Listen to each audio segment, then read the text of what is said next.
안녕하십니까. 모트라인 햄토리 게로 윤성로입니다. 그렇습니다. 안녕하세요. 까만형입니다. 네, K9 이 차를 뭐라고 부르는지 아세요? K9? 네, K9이라고 부르지 뭐라고 부르지? 흰색 K9. 뭔가 좀 창의적으로 생각해봐요. K9 흰색. 뭐 딱히 생각이 안 나는데. 백구? 백구? 네, 강아지? 왜? 하얗잖아. 하얀데 뭐 백구야? 뭐 다 하얀 차는 다 백구야 그러면? K9. K9? 내가 말을 괜히 꺼냈다. 전혀 뭐 안 와닿는데 하나도. 알겠습니다. 오늘 또 흰색 차 리뷰한다고 옷도 흰색으로 또 맞췄어요. 일부러 화이트 입었어. 맨날 검정색만 입으니까 이제 이름을 바꿀 때가 된 것 같아. 까만형에서 이제 뭐 모르겠어 나도. 이름을 하나 줘주세요. 존나 까마네요. 여름이니까 이제 겨울 되면 그냥 까마네요. 일단은 타자마자 딱 첫 느낌이 뭐였냐면은, 야 이게 고급차구나. 맨날 이제 뭐 달리기 차 타고 SUV 타고, 나 요새 약간 SUV 전문가가 된 느낌이야. SUV 스페셜리스트. 너무 많이 타봐가지고 SUV 거의 다 타봐가지고 이제는 많은 데이터가 축적이 돼 있어. 근데 최근에 사실 타본 것 중에 뭐 세단이라고, 나는 그 좀 큰 대형 세단이잖아 어떻게 보면 이게. 그렇죠. 대형 세단을 내가 모트라인을 하면서 별로 타본 게 없어 사실. 우리 뭐 끽해봤자 뭐 K7 그랜저 아니었어? K7 그랜저, CT6. 그 다음에 CT6 대형 세단이라고 얘기하는 게, 이 녀석이 그때 당시에 우리가 말하는 그 옛날 세대의 그랜저. 대형 세단들의 그 느낌이 이제 난다는 거지. 그 예를 들면 따지면 얘가 그 벤츠로 따지면 E클래스, 그렇지. BM으로 따지면은 뭐 7 시리즈나 아니면은 뭐 한 5 시리즈? 그 사이 약간 뭐 애매하긴 한데, 아우디로 따지면 뭐 A6나 A7, 그렇죠. 그 사이 때 생각을 할 수가 있는데, 그렇죠. 사실 이 K9이라는 차 자체를 일반 도로에서 많이 보기가 힘들어. 맞아. 정말 보기 힘든 차 중에 하나인 거야.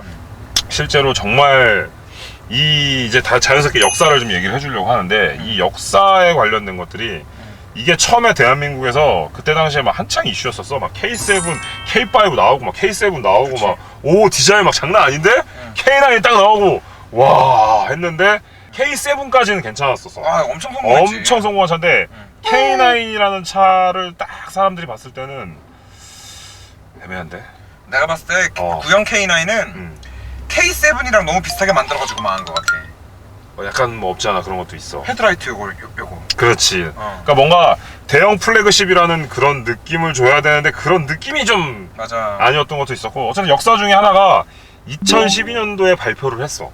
K9이라는 차 2012년도에 발표를 했는데, 실제로는 그게 2008년도부터 약 4년 동안 많은 연구와 그 시간을 들여가면서 개발비도 어마어마해.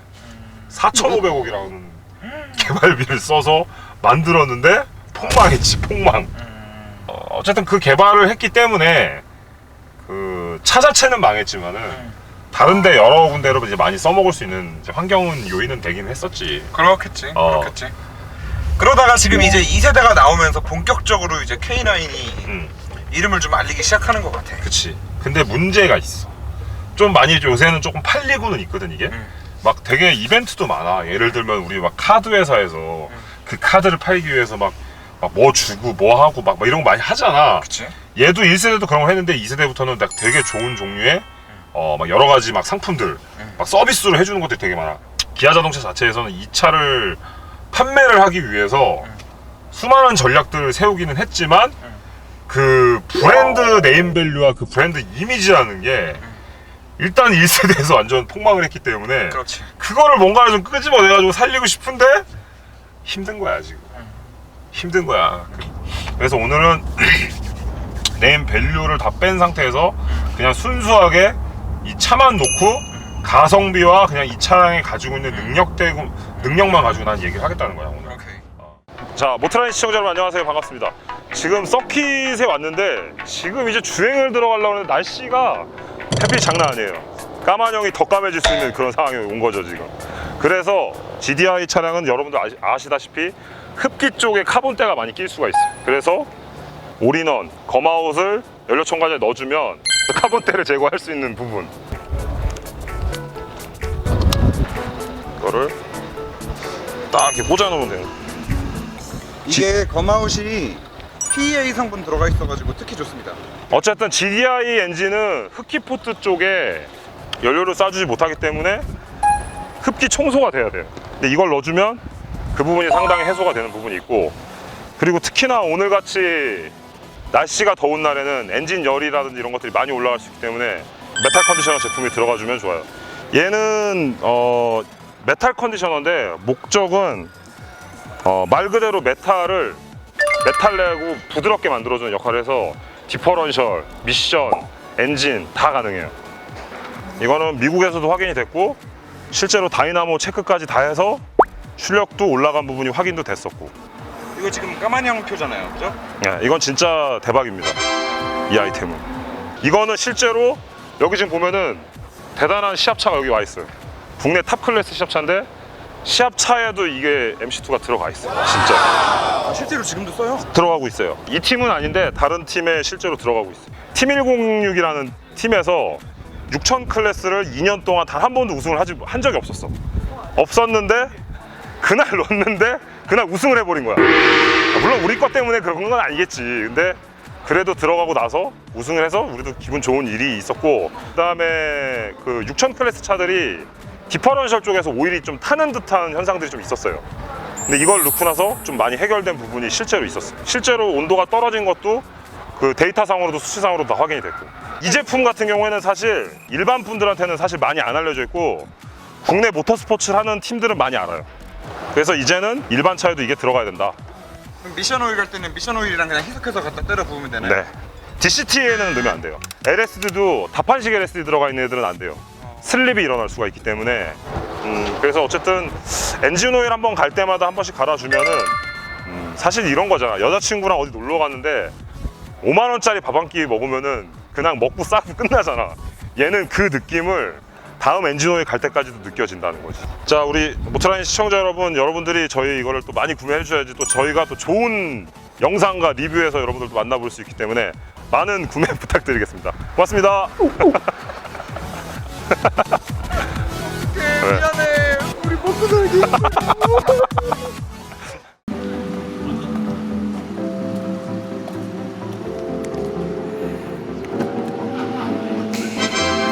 현장에 오셨습니까? 회장님 맞습니다. 까매서 하나도 안 보이시죠? 엄마계 기사 네. 일은 잘 처리했나? 예, 지금 처리. 두 자리 타가지고 고무줄 쓰고 있어. 근데 윤 기사 어떻게 된 건가? 야 임마!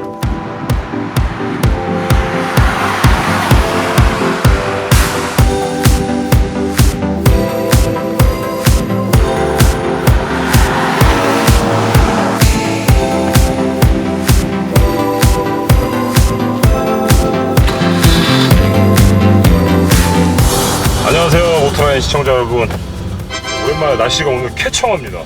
요새 현대자동차 G70에 들어가 있는 엔진 3.3 터보 엔진인데 같은 엔진인데 한번 일단은 항상 하듯이 일단은 일상 영역 주행 상태 느낌으로 그대로 타보고 전달해드리도록 하겠습니다.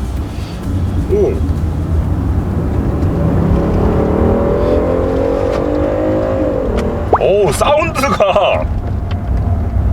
사운드가 꽤 멋있는 소리가 나네요.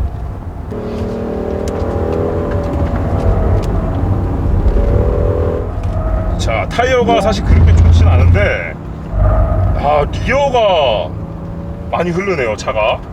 이 녀석은 뉴트럴 스티어 이후에 약간의 오버 성향으로 차가 바뀌는 모습을 볼 수가 있겠네요. 자, 지금도 슬립 앵글 이후에 리어가 날아가는 느낌이 살짝 납니다. 어쨌든 이 느낌 때문에 탈출할 때 느낌이 상당히 좋습니다. 브레이크! 지금 앞차들 때문에 좀 불안합니다, 조금. 네. 좀 빨리 가줘야 되는데.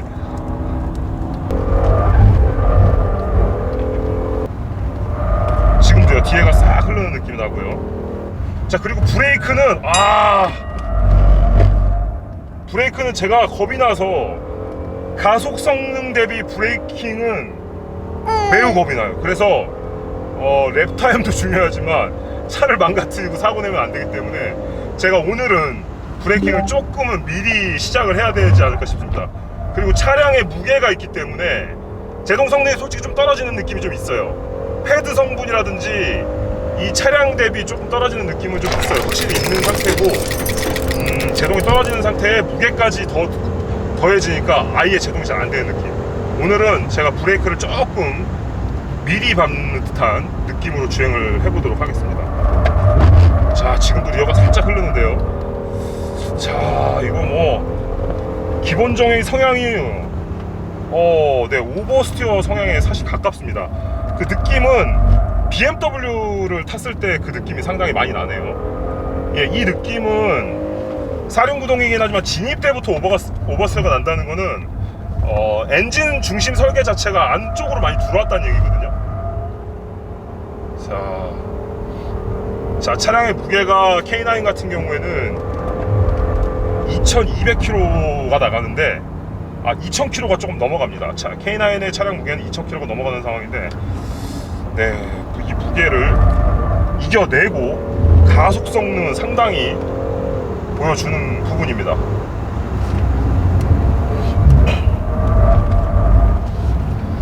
자, 차량의 그 진입 때 코너를 들어갈 때의 느낌은 BMW의 느낌이 상당히 많이 나네요. 지금 리어도 지금도 또 똑같이 흐르고요. 자, 의외로 꽤 빠른 기록이 나올 것으로 보여지는데요. 자, 저도 놀랍습니다. 이 차가 이렇게 움직여질 거라고는 사실 생각을 못했는데 이렇게 움직여지네요. 자, 브레이킹하기 조금 겁이 납니다. 네, 풀 하드 브레이킹을 하게 되면은 하이드로백 쪽에서의 진공 상태 쪽에서의 그 느낌이 순간적으로 잠기는 느낌이 나요. 네. 자, 풀 브레이킹이 조금 무섭습니다. 가벼운 브레이킹으로 가볍게 누르고 가는 브레이킹은 좀 괜찮은데 풀 하드한 브레이킹을 했을 때는 조금 겁이 납니다. 자, 일단은 K9 3.3 터보 차량의 일상 주행의 상태의 기록은요 2분 8초대 기록이 나오네요.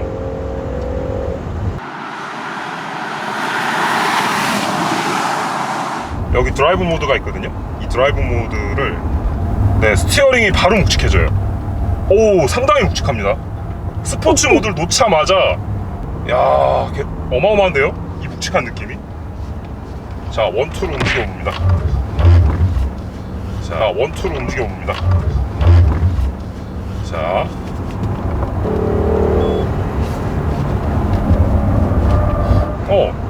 시프트업이 상당히 빠릅니다. 다운 시프트 꽤 빠르고요.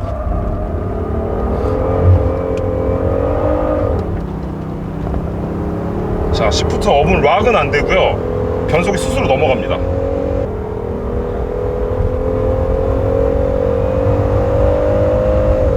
자, 전자장비 또한 상당히 똑똑한 편이네요. 예, 상당히 똑똑한 편입니다. 자, 미션이 내려갑니다. 내려가요. 생각보다 괜찮게 빠르게 내려갑니다.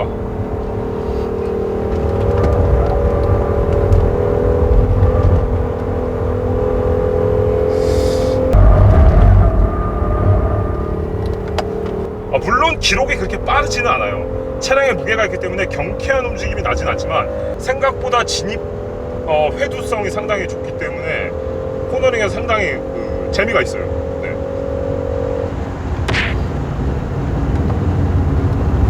자, 근데 아까 전에 얼핏 제가 200km까지 봤었는데 오히려 이게 스피드가 지금 오늘 날씨가 너무 더워서 그러는지 스피드가 좀 떨어지는 듯한 느낌이 좀 나네요.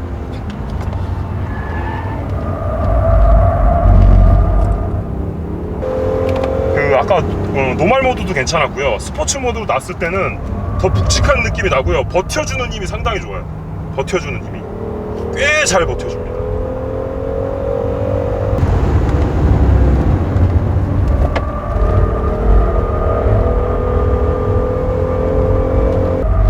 브레이킹 하면 또 괜찮아요. 근데 순간적 브레이킹을 했을 때 브레이크 페달이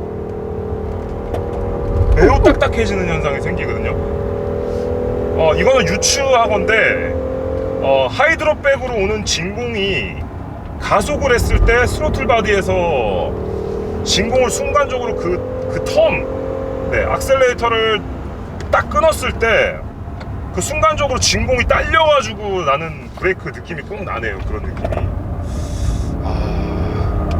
이거 좋지 않습니다. 이 느낌은. 그 텀이 중요해요. 악셀을 띄고 조금 기다렸다가 브레이크를 밟아야 되는 느낌이 나는 거죠.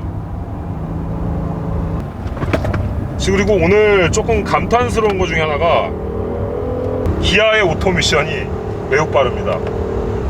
물론 DCT만큼은 아니지만 오토미션 치고는 파워트레인 쪽 관련과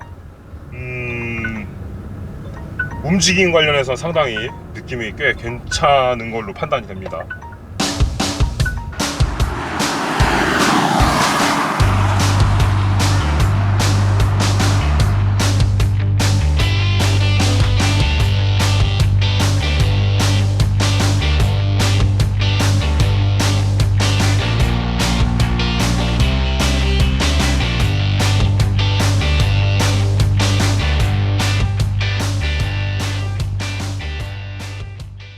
자, 시작하기 전에 우리가 지금 이 차량, 우리가 타고 있는 차량에 대해서 간단히 소개를 좀 해드리면 3300cc 이제 트윈 터보 차량이고 그리고 4륜구동입니다. 그리고 완벽한 풀옵션. 맞아. 네, 완벽한 풀옵션이라서 지금 차량가액이 무려 8천만원 8,600만원 차량에 타 있는데 일단 뭐 저희는 이제 풀옵션을 타고 있지만 스타트 가액 자체는 이제 6천만원대에서 시작을 한다 라는 걸 이제 여러분들한테 좀 알려드리고 리뷰를 시작해 보도록 하겠습니다. 미션이 내려가는 그 스피드며 내가 아는 현대차는 원래 여기서 기아가 내려가면 안 돼. 파워텍 미션이 좋을 리가 없는데요. 근데 내려가. 볼래? 1단까지 내려가. 와.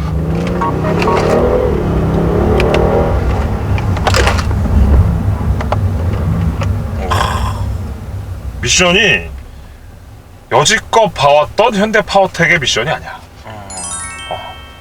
이거는 칭찬해줘야 될 부분이라고 봐. 야, 근데 이 사운드 멋있지? 사운드 멋있지 않아? 이거 지금 엔진 사운드 아니야? 엔진 사운드.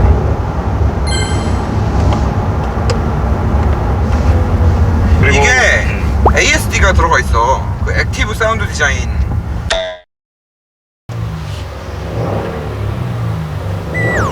이거 엔진 사운드 맞는 것 같은데.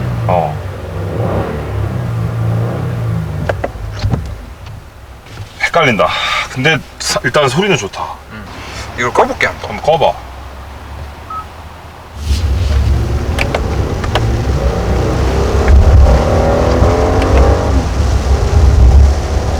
조용한데? 그러니까? 속은 거야 우리. 속은 것 같은데? 잠깐만, 벨로스터 때는 개싸구려 같았는데. 이거 너무 있어 보이잖아 지금 사운드가. 완전히 차이가 너무 많이 나는데? 개쩌네 진짜. 이야. 이거 맞네. 이거야. 대단한데? 그러니까 내가 이게 느낌이 말이 안 된다 그랬잖아. 그래서. 왜냐면 사운드는 너무 좋은데 차가 그렇게 잘 나가는 느낌은 안 나니까.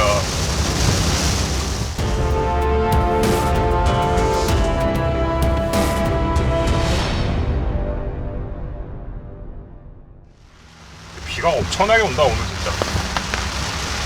어쨌든 여러분 오늘 요새 저희가 리뷰를 하는 게 계속 장마 기간이라 뭐 어쩔 수 없는 부분이죠. 자, 지금 빗길인데 뭐 4륜구동 괜찮아요? 계속 풀가속 치고 그러는데 슬립 나거나 그런 현상은 아직까지는 나는 못 느꼈네. 그래도 여지껏 나온 현대 4륜 중에는 가장 괜찮은 것 같다. 이렇게 뒤에 정확하게 지금 딱딱 가속을 순간 가속을 했을 때 뒤에가 확실하게 밀어주고 빗길에서 양쪽에서 지금 미끄러지고 했을 때 상황에 맞춰가지고 트랙션을 찾아주는 느낌이 나? 나. 그러니까 안정적으로 내가 지금 이렇게 달릴 수가 있는 거지 이렇게 직선에서. 자, 어쨌든 그 파워트레인유 쪽은 엔진 출력 부분에 있어서는 힘은 가지고는 있거든 분명히. 힘은 가지고 있어. 무거워 차가. 너무 무겁다 보니까 이 힘을 쓰지를 못하는 거야. 얘가 해줄 수 있는 범위가 있는데 그 범위를 넘어선 느낌인 거지 지금. 무게가. 무게가. 그래서 G70 같은 경우에는 이 녀석보다 한 300km에서 400km 이상 가벼워. 그러다 보니까는 G70에 3.3 터보가 들어왔을 때는 차가 굉장히 잘 나간다는 느낌을 받거든. 날아다니는 거고. 근데 이 녀석이 들어오니까 버거운 거야 지금. CT6 그리고 5 시리즈 E 클래스 이렇게 좀 비교해달라는, 같은 세그먼트에서 비교해달라는 요청들이 굉장히 좀 많으시더라고. 최근에 타봤던 CT6와 비교를 해보면 실내 사이즈는 CT6가 더 커. 아 이거보다. 그래? CT6가 더 크게 느껴져. CT6는 느낌이 뒤에를 내가 리어커를 끌고 다니는 느낌까지 났었어. 그만큼 뒤에가 휠베이스나 이런 것들이 좀 길게 느껴졌고, 내가 뒷좌석에 탔을 때 그 무릎 공간도 상당히 좀 넓어진 느낌이 좀 있었고, 이 녀석은 그런 느낌까지는 나지는 않아. 그래도 하나로 전체적으로 큰 차를 내가 차가 폭이 엄청나게 넓은 느낌의 차를 끌고 가는 느낌은 나. 5 시리즈 E 클래스랑 비교하면 어때? 5하고 2 시리즈 얘기하면은 이 녀석이 훨씬 크지 차가 느낌이. 5 시리즈하고 2 시리즈는 이렇게 딱 고개 돌아보면 바로 옆에 붙어있는 느낌이야. 맞아. 무슨 얘기인지 알 거야. 뒤에 알지, 알아. 뒤쪽 헤드레스트를 딱 보면은 멀다, 가깝다, 좁다 뭐 이런 거 있잖아. 그 느낌으로 얘는 대형 세단이라는 느낌이 나고, BM으로 얘기하면 내 생각에는 7 시리즈와 오히려 사이즈를 견줘야 되지 않을까라는 생각이 좀 들기도 하고. 7 숏바디랑. 사실 그리고 이게 그 세그먼트가 조금 되게 중간에 위치해 있어. 물론 비슷한 다 대형 세그먼트긴 한데, 맞아. 그러니까는 EQ900, 에쿠스 EQ900, G80 요 사이에 껴있는 게 이 녀석이야. 그렇지. K9. 그렇지. 한번 가볼까?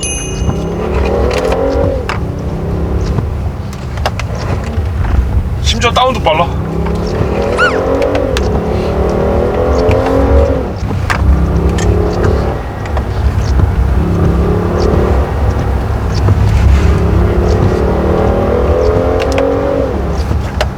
근데 이 녀석이 단점이 뭐냐면 리스폰스가 너무 느려.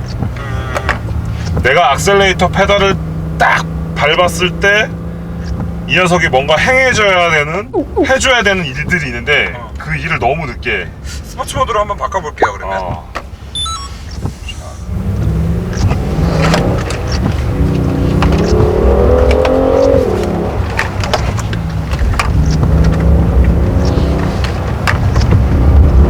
그죠?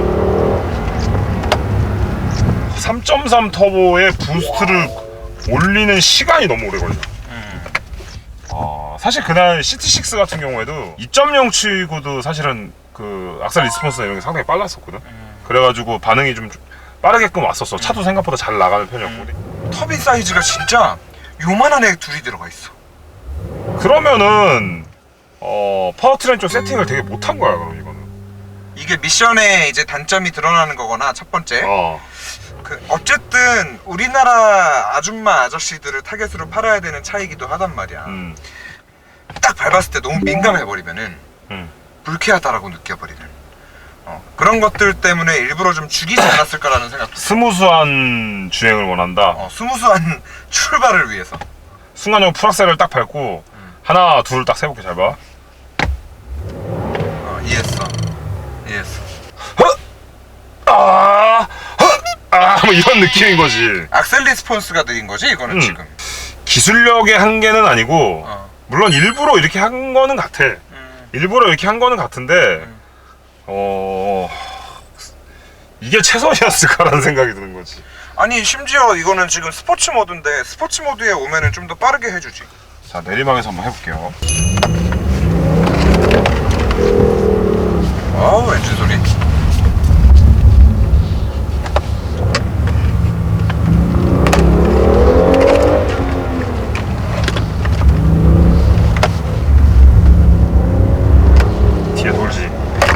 뒤에 돌지. 사륜구동이긴 한데 내가 아까 얘기했던 게 이거야. 뒷바퀴로 출력이 밀고 나간다는 거, 탈출 때. 물론 이 차로 와인딩을 할 차는 아니지만 그래도 사륜구동의 역할을 제대로 해준다라는 거지. 그리고 완전한 또 나 방금 앞에 당기는 거 느꼈어. 느꼈지. 뒤쪽도 밀고. 내가 얘기한 게 그 얘기를 하는 거야. 이 한계 때 와야지 이런 느낌이 나거든.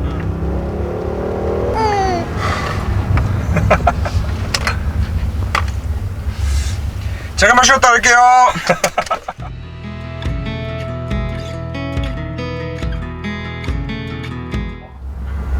대형 차지만 가지고 있는 움직임은 좋아. 하지만은 이렇게 보면 될 것 같아. 움직임이 좋다고 해가지고 경쾌하다는 얘기는 아니야. 오케이. 둘이 얘기가 달라. 경쾌한 거랑은 다른 거죠. 그러니까는 무게중심 설계라든지 이런 밸런스에 대한 것들은 잘 잡아는 놨는데 덩치가 너무 커. 차가 무게가 너무 많이 나가. 그러다 보니까 그 녀석에 맞는 뚱뚱한데 민첩한 애야. 뚱뚱한데. 뚱매네. 뚱매가 그렇게 빠르지가 않아. 아 그래? 까만 형이랑 비슷한 거야 얘가. 아 오케이. 나는 뚱뚱하거든 사실. 오케이. 지금 살이 많이 쪄서 뚱뚱하잖아. 근데 난 운동신경이 좋은 편이거든. 뚱뚱해도 나는 내가 할 건 다 하거든. 근데 그렇다고 해서 내가 그 작고 날씬한 이런 친구들보다는 민첩성은 당연히 떨어지는 거지. 하지만 움직임은 좋다는 얘기인 거야. 그럼 그 말은 고로 뚱매는 뚱뚱한데 할 걸 못한다. 그렇지. 뚱뚱하고 할 걸 못한다. 나는 뚱뚱해도 할 걸 다 한다. 할 건 다 한다. 그런 얘기인 거지. 뚱매 보고 있냐 지금? 아까 우리 역사 중에서 하나 얘기했는데 피터 슈라이어 형님이 들어오셔가지고 이 양반 후임이 또 하나가 들어왔어. 디자인적으로 그 벤틀리에도 있었었고 여러 군데에 좀 있었어. 근데 마지막으로 있었던 데가 벤틀리였어. 그리고 벤틀리 그 스나이퍼 저거 프라잉 스나이퍼 있잖아. 그 차를 디자인했던 양반이 플라잉 스퍼. 미안. 그래서 이 녀석의 그 뒤에 테일램프의 디자인 느낌이 그래서 약간 벤틀리 느낌이 났나? 벤틀리 느낌이 나는 거야. 그 양반이 디자인했거든 이거 차. 되게 고급스럽고 디자인도 뭔가 좀 세련되고 했는데 단점은 뭔가 너무나 믹싱된 느낌이 난다는 거지. 실내 BMW BMW. 이거 인포테인먼트 BMW. 그리고 밖에 디자인 벤틀리. 그리고 얼핏 또 멀리서 보면은 벤츠 느낌도 좀 나는 것 같고 테일램프가. 그래? 예쁘긴 해. 예쁘고 차에 타도 성능적으로나 뭐 이런 것들도 그게 많이 떨어지는 것도 없고 상당히 좋은데 그런 느낌이 난다는 거지. 고급 차는 맞아. 이런 실내 디자인이나 이런 것들도 보면은 깜빡이 키면은 다 보여 옆에가. 야 이거 얼마나 편해 이거 진짜로.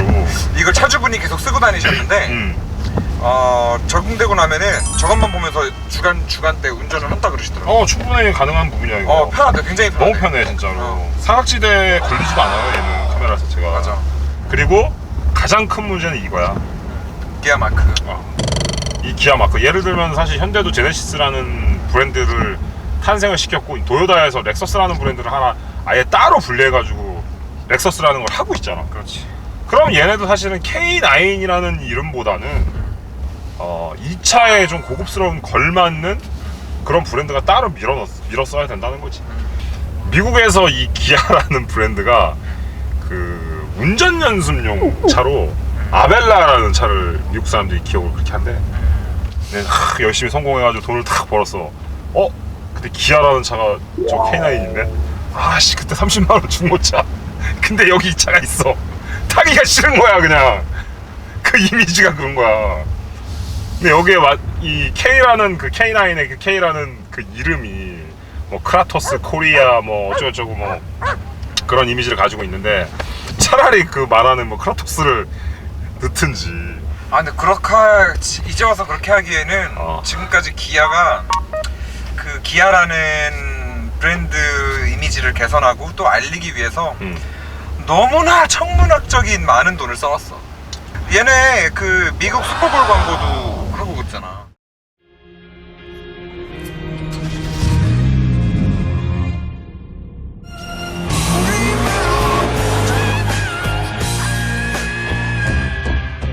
실제로 미국에서도 K5는 어마어마하게 팔렸어 진짜로. 엄청나게 팔렸어 진짜 K5가. 그러니까 그게 결국은 뭐냐면 K5까지는 그 이미지인 거야. 우리 평범한 일반 서민들이 탈 수 있는 차인 거야. 그래 괜찮은 거야. 가격도 싸고 차도 잘 나왔고 가격 대비 어느 정도 미국 사람들이 이게 만족하는데 그 기아라는 이미지를 이거는 아닌 거지 고급차가. EQ900이랑 같은 CC로 알고 있어요. G80, EQ900 다 플랫폼은 같이 써. 아 G80도? G80까지도 같이 쓰는데 근데 조금씩 이제 변형을 주는 거지. 며칠 전에 했던 그 우리 얼마 전에 했던 소렌토 있잖아. 사실은 소렌토도 다 뭐 카니발, 산타페, 뭐 Y6 바디 해가지고 막 여러 종류로 다양하게 수정을 조금 하는 거야. 현대자동차를 타면은 그 참을 수 없는 그 가벼움이 있어. 얇은 철판을 이렇게 땅 치면은 팍 이렇게 터는 느낌 있잖아. 그 느낌이 항상 났었어. 근데 얘는 어쨌든 고급차라서 그런지 탄 느낌이 서스펜션에 그 올라오는 그 진동이라든지 이런 되게 편한 느낌이야. 그 느낌 플러스 셰시의 강성 자체도 상당히 좋게 느껴진다.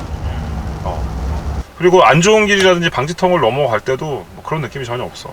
뭐 크로스롤 할 때도 어제도 서킷에서 타봤을 때도 덩치는 크지만 차가 전체적으로 하나로 이렇게 움직여진다라는 느낌은 나더라고. 그래서 셰시나 이런 것도 상당히 완성도가 높게끔 만들어 놓은 것 같다. 하지만 단점은 무겁다. 차가 엄청나게 무겁다. CT6 같은 경우에는 차는 이 녀석보다 더 큰 느낌은 나지만 실제로는 차는 더 가벼워. 실제로 무게도 훨씬 가벼워. 그렇기 때문에 어제 서킷에서의 기록이 CT6는 2.0 터보였어. 이 녀석은 3.3 터보야. 마력 차이도 약 100마력 가까이 차이가 나. 근데 실제로 기록은 CT6가 2초 이상 빨랐어. 기록은 거짓말 안 하거든, 절대로. 사람이 물어보더라고. 질문지 중에 그 정숙성은 어떤가요? 라는 질문지가 있는데 네, 상당히 정숙합니다. 고급차에서만 느껴지는 정숙성이 있어요. 예를 들어가지고 여자친구가 만약에 있거나 혹은 뭐 사랑하는 사람과 대화를 할 때 분위기 자체가 상당히 좋을 것 같아요. 조용하니. 그리고 조금 이제 뭔가 와일드한 모습 보일 때 스피커를 딱 눌러가지고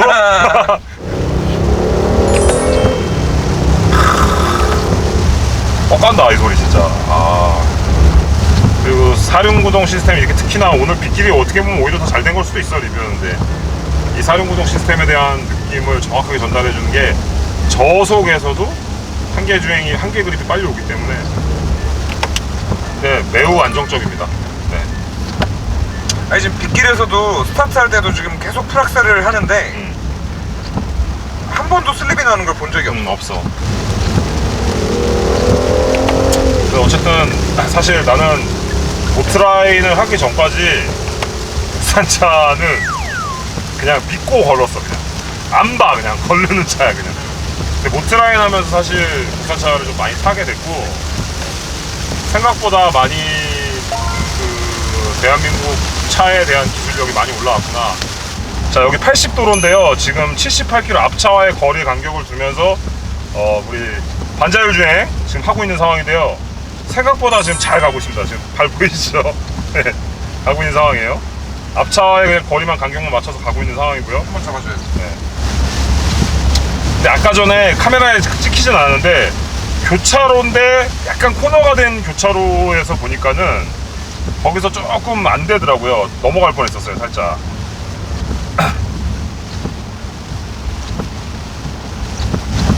자, 앞차에 쓰는 것까지 쓰는지 볼게요. 브레이크 대기하고 있습니다. 스스로.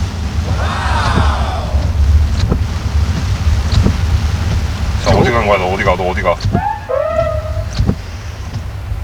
쓰긴 섰는데. 자, 이 정도 수준인 걸로 끝내시면 될 것 같아요. 자, 네, 이게 지금 이게 팩트입니다. 그냥 네, 있는 그대로. 자, 여기서 섰어요. 네. 어쨌든 많이 좋아졌어요. 많이 좋아졌는데 그래도 그 우리 지금 계속 해왔던 뭐 테슬라나 해외에 있는 그런 차들에 비하면은 아직은 조금은 떨어지지 않나 생각이 들고요. 사실 최근에 탔던 XC60 같은 경우에 저는 사실 너무나 반했거든요. 그 반자율 주행에서도 대단하다고 느끼는데 이 부분은 팩트로 그냥 있는 그대로 보여지는 느껴지는 그대로 보시면 될 것 같습니다. 고맙습니다. What does perfect even mean? Is there even such a thing? Ooh, can we switch up all the rules and imagine a utopia? Darling, I'm just so fed up with these expectations. Expectations, they keep weighing me down.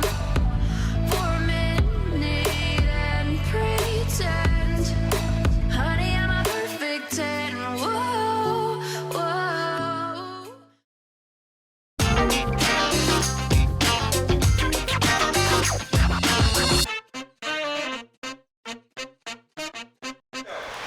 안녕하세요, 모토라니 시청자 여러분, 반갑습니다. 오늘 총평은 어쩔 수 없이 비가 너무 많이 오는 관계로 지금 계속 내리고 있어서 실내로 들어와서 총평을 하도록 하겠습니다. 그냥 브랜드에서 뭔가 우리도 고급차 만들어요. 끝. 그게 다였어요. 2세대를 타본 느낌으로는 상당히 완성도가 많이 올라온 차구나라는 걸 느꼈어요. 사실 뭐 BM7시리즈나 이런 고급차들은 수입차들 위주로는 사실 저도 좀 타봤던 적이 있어서 그 녀석들과 비교를 해도 그렇게 많이 떨어지진 않는다. 브랜드 네임 밸류를 빼고 얘기한다면. 네. 빠르게 AS를 받을 수 있는 장점, 부품을 기다리지 않아도 된다는 장점, 가격 대비 괜찮은 옵션, 5시리즈나 E클래스에서는 누리지 못하는 실내 공간 사이즈라든지 이런 것들이 상당히 넓거든요. 차가 너무 좋아. 지금 이 녀석이 가지고 있는 용도는 대형 고급 세단이란 말이에요. 그거에 충족을 해요. 지금 이 녀석의 가진 목적 자체는 다 하고 있다는 얘기인 거거든요. 꼭 K9뿐만이 아니라 최근에 요새 국산차를 많이 타보면서 느껴지는 느낌들이 기능과 성능적인 부분이 많이 올라왔구나. 그렇기 때문에 사실은 이 가격대가 맞다고 판단이 돼요. 근데 이 브랜드 때문에 과연 이 가격을 받아도 될까라는 생각이 드는 거죠.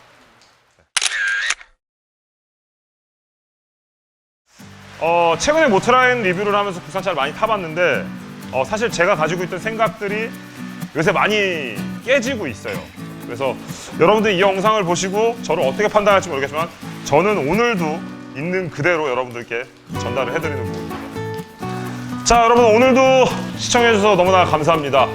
비가 많이 오고 있는데요. 그럴 일은 없겠지만 우천이나 이런 것들 그 자연재해에 의해서 큰 사고 없으시기를 바라고요. 좋은 여름 휴가 만들어 주셨으면 좋겠습니다. 고맙습니다.